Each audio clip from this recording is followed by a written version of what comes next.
We have talked about the model woes with simulating temperatures, rainfalls, extremes, and then the projections in various contexts.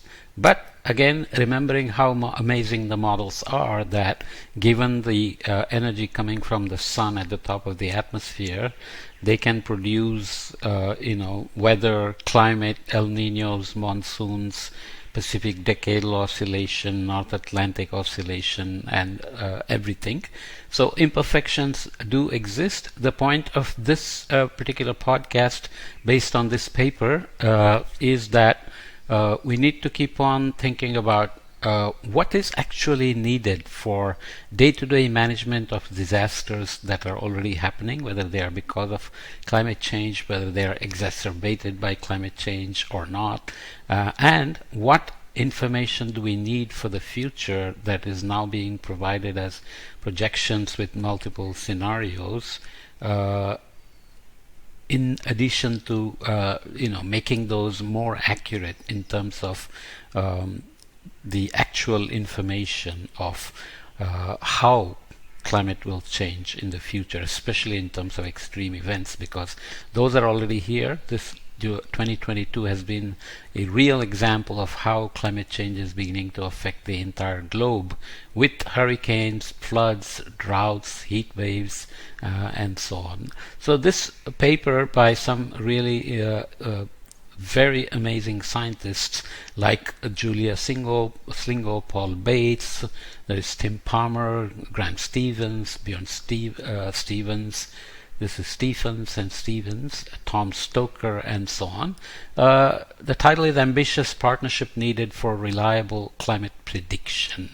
So this is about prediction, but the point also is that right now the models being used for projections have these issues that unless we get a handle on climate prediction, we should be very cautious about the projections. Current global climate models struggle to represent precipitation and related extreme events, with serious implications for physical evidence base to support climate action. So now we're talking about decision horizons, maybe even decadal time scale. A leap to kilometer scale models could overcome this shortcoming, but requires collaboration on an unprecedented scale.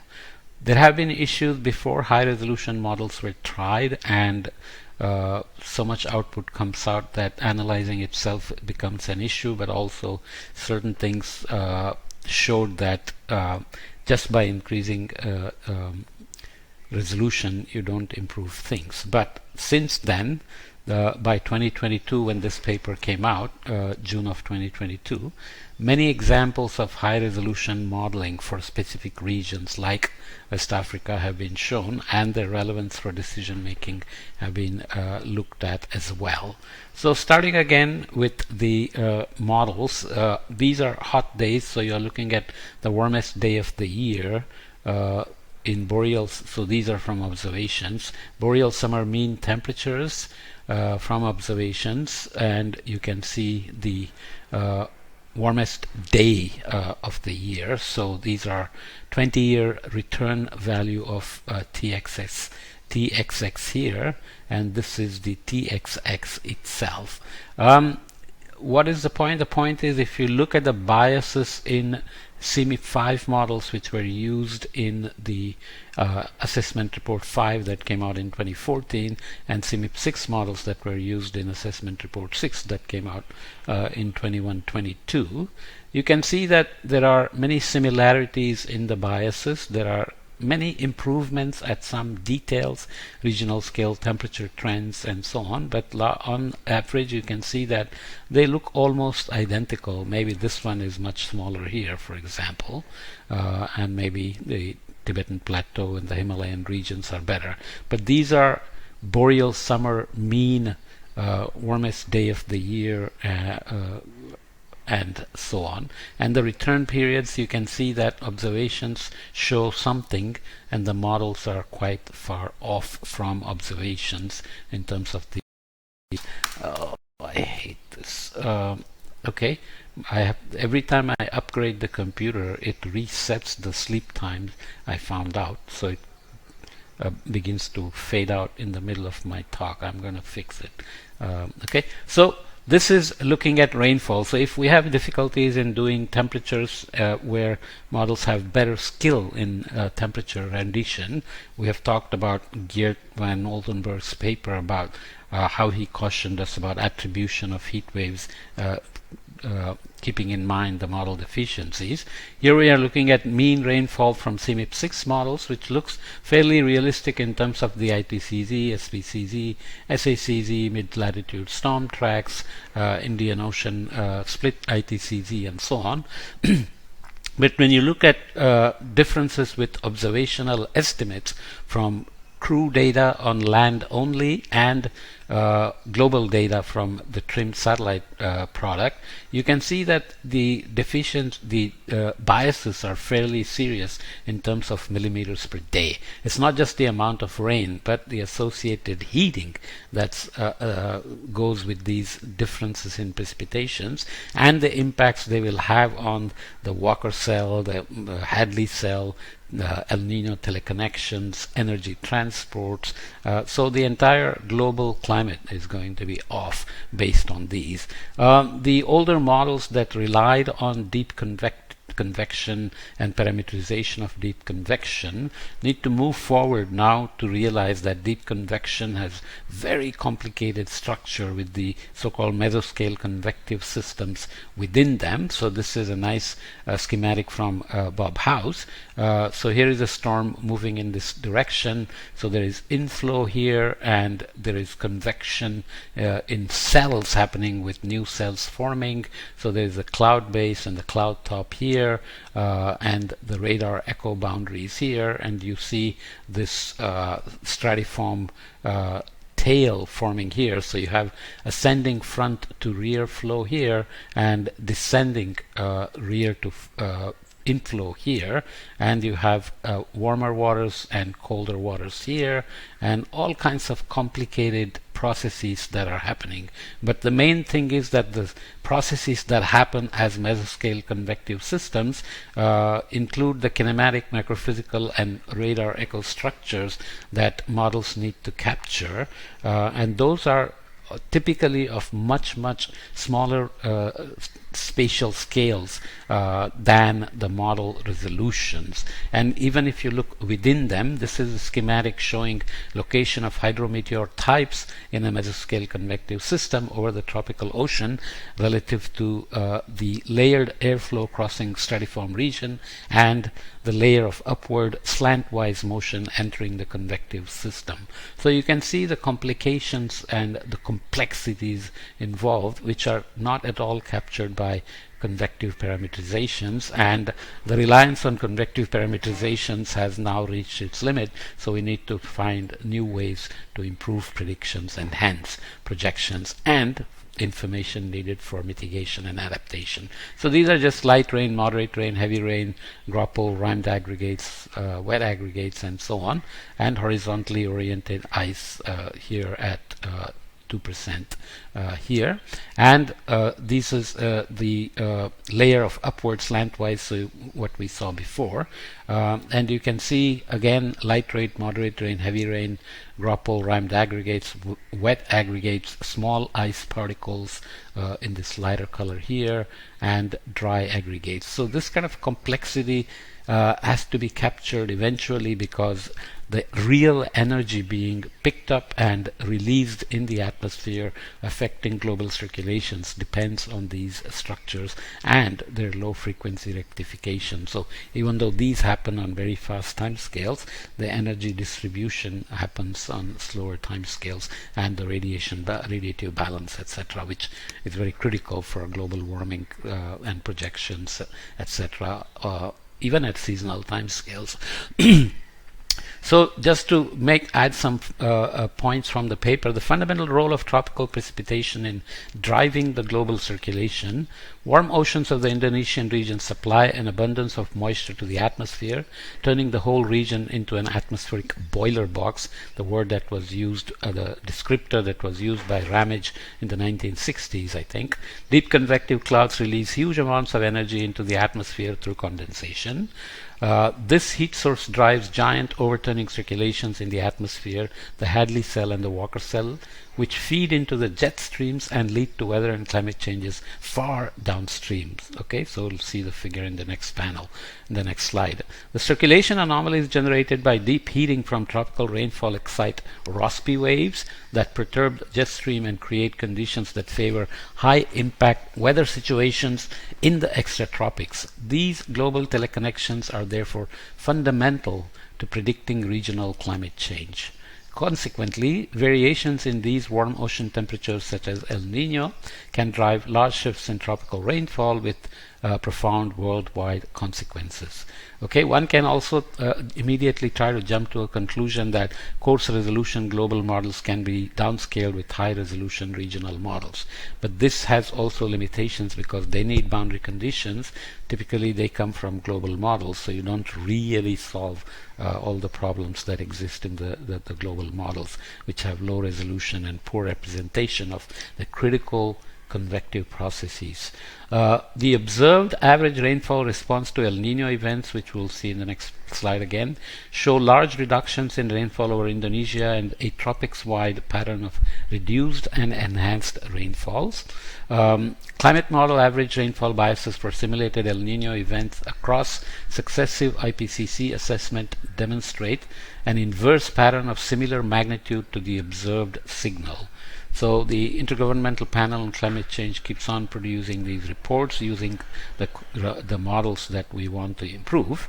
But this has remained largely unchanged for more than 2 decades, as we saw between CMIP 5 and CMIP 6. The failure of models to capture the observed rainfall response limits confidence in predictions of the current and future impacts of El Nino and may disproportionately affect regions of the world where population growth is the largest, like India and China and Africa, and need capital for adaptation and the needed capital for adaptation is the scarcest. Okay, so here we are talking about the patterns of waves that are being produced by convection in the deep tropics, especially over the West Pacific Whirlpool and the Indonesian seas. And we are looking at rainfalls here from observations and from the third assessment report biases, the fifth assessment report and the sixth assessment report. So you can see that there are changes, a little bit of a change, but you can hardly claim that things have systematically improved. And the trouble also is that even if you pick a region where improvements seem obvious, like I did before in the previous figure, the global heating is still wrong. So if local improvements happen because of two wrong errors cancelling each other or for the wrong reason, right answer for the wrong reason, then you haven't really solved the problem either. So this continues to be a problem. Mesoscale convective systems describe important organized groupings of convective storms in the tropics and mid-latitudes, which we'll see in the next slide. The conceptual model of an MCS shows the flow of air through the system, as we already saw with Bob House's figure, and how they contribute to intensification of the updraft along the storm front. So we saw that a little bit. These are important energy movements in the system. Medium and dark shading indicate regions of intense precipitation. The spatial extent of the whole MCS is typically 100 km or larger, but the updrafts that generate the intense precipitation are typically less than 10 kilometers. MCSs dominate precipitation over many parts of the world. We will see in the next slide. They generate severe weather events and flooding, and they affect the evolution of larger scale regional and global circulations. Over the Great Plains of the United States, MCSs account for around 50% of the annual warm season rainfall and also drive tornado development. So this is very typical of the US, for example. Over West Africa, nearly all the rainfall is associated with MCSs, and it is these systems that form embryos of Atlantic hurricanes. They are the seeds which start the cyclogenesis. So there is high-resolution model work from the UK which has shown how West African rainfall is improved by going to higher and higher resolutions. Much of the extreme rainfall in mid-latitude and mid-latitude land areas also comes from MCSs, often causing deadly and destructive flash flooding, as was the case in summer of 2021 in the severe floods of Germany, the inundation of New York from the storm Ida, and the staggering amounts of rain that fell in Liguria, northern Italy, 181 millimeters of rainfall in just 1 hour. 181 millimeters of rain in just 1 hour, and over 900 millimeters in 24 hours.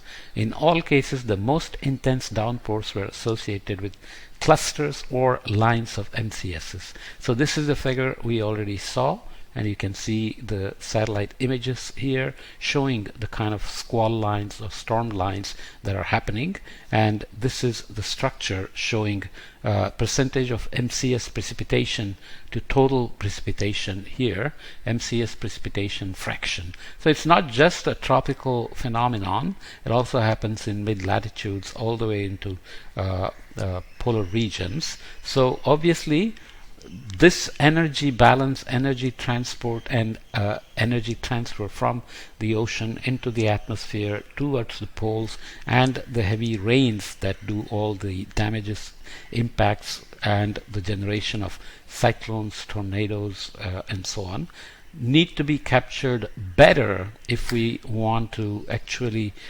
provide more reliable information for the future for adaptation and mitigation. And there are evidences of how things have improved in the models, as I said. So it's not just a proposition that is based on wishful thinking that high resolutions will improve predictions and hence projections and hence information for adaptation and mitigation. These are now being tested already, and improvements are being shown already. So keep these things in mind going forward. Let's close it out with this figure from the paper that we are looking at.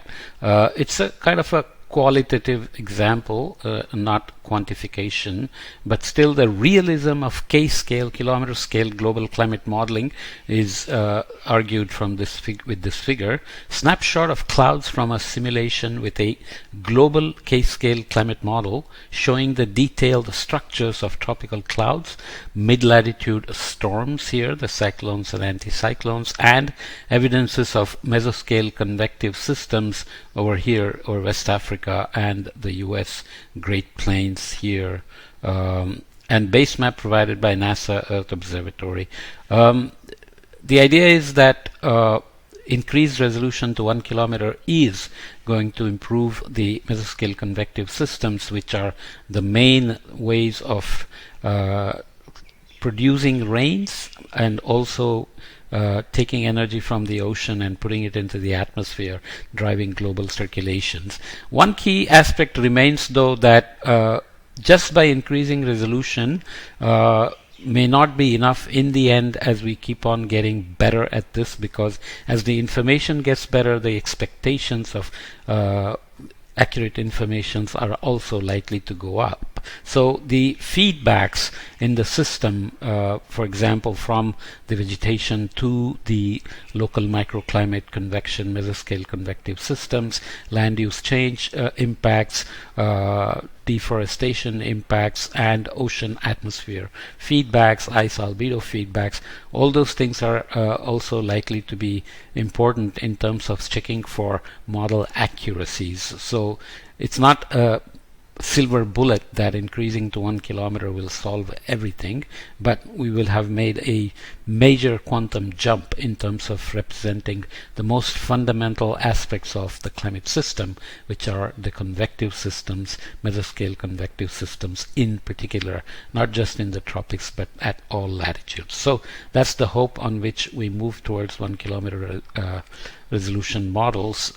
The estimated cost is provided as 200 million for infrastructure including computers, 50 millions per year for human resources. But even if we are off by 100% and it's 500 million per year instead of 250, it's still a tiny amount compared to the amount of weather and climate damages every year, which runs into tens, sometimes hundreds of billions of dollars. So the amount of money involved in trying to do this as an international cooperation as envisioned by this paper, it's a no-brainer. We have to do this. So it's a question of how we are going to get organized and whether the IPCC, which is also the simulations which are also coordinated by the World Climate Research Program, can continue to work on the prediction front and keep moving the global cooperation into improving climate models and bringing case-scale global climate modeling, which will eventually benefit mitigation and adaptation for sure, especially since we are now mostly relying on technological promises for some of the future scenarios. Okay, so I will leave this here. Just another nice story about why we need global case-scale modeling to improve predictions. Okay.